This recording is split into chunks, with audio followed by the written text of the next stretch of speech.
Blighted property impacts townships and municipalities large and small in urban, suburban, and rural areas.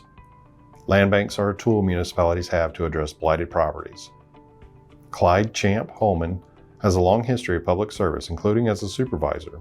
He was instrumental in starting the Schuylkill County Land Bank and serves as its administrator.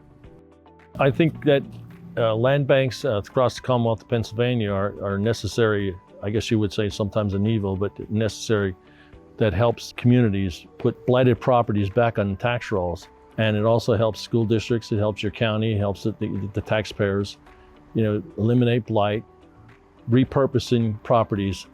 For example, in the northern Schuylkill area, we have properties that we've helped demolish and also then place them back on the tax rolls. But either the neighbor bought them or someone had bought them and built a garage or built another addition to their home, expanded their area out, maybe put a deck on their side of their home. But again, what it does is replace blighted properties and blighted homes, garages, older properties in decay, and helps put them back in the tax rolls so that we can then generate money for the taxpayers. August Skip Memmi also has a long history of public service and was instrumental in starting the Dauphin County Land Bank more than 2 decades ago. He was able to bring together more than 40 municipalities and local school districts to start the Commonwealth's first land bank. The land bank came into being adjacent to the redevelopment authority so that each hand, the right and the left hand, actually knew what the other was doing.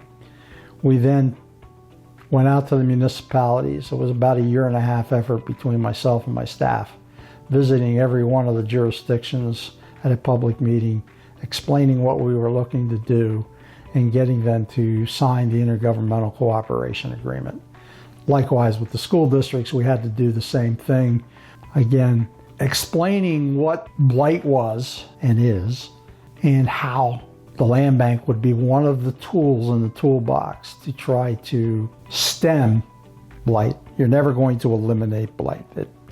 It's just something that will happen in every municipality, not only in the bigger cities and the bigger municipalities, but somewhere in each one of our municipalities, there's a property or two that is in blighted conditions and no one can figure out how to remedy the situation.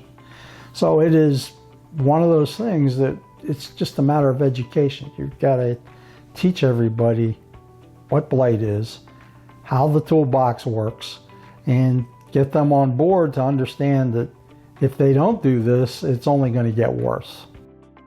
The problem that starting in a land bank is many people have they have an attitude that perhaps it's going to cost the taxpayers money, and it really will not.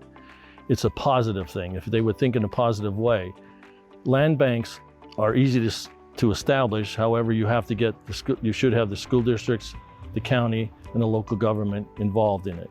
It makes it for a better partnership. It makes for better returns on investment.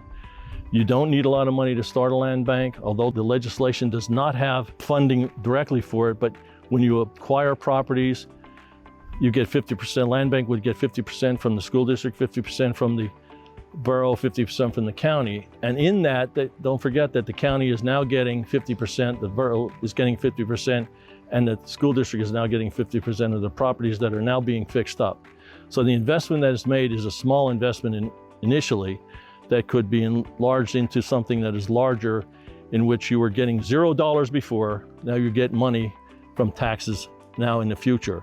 And if they build on this property, if it's a property that's torn down and it becomes a lot and they build on that property, that's even more taxpayers' money. So initially the thought is that you're not going to be able to do this because you have to invest a lot of money. It's not initial investment. Mainly it's communication. It's getting together with communities and the county and the school districts and the local municipalities, just talking and formulating a plan for policies and procedures to proceed to get blighted properties down so that the return on investment is much, much more than you can realize from the beginning.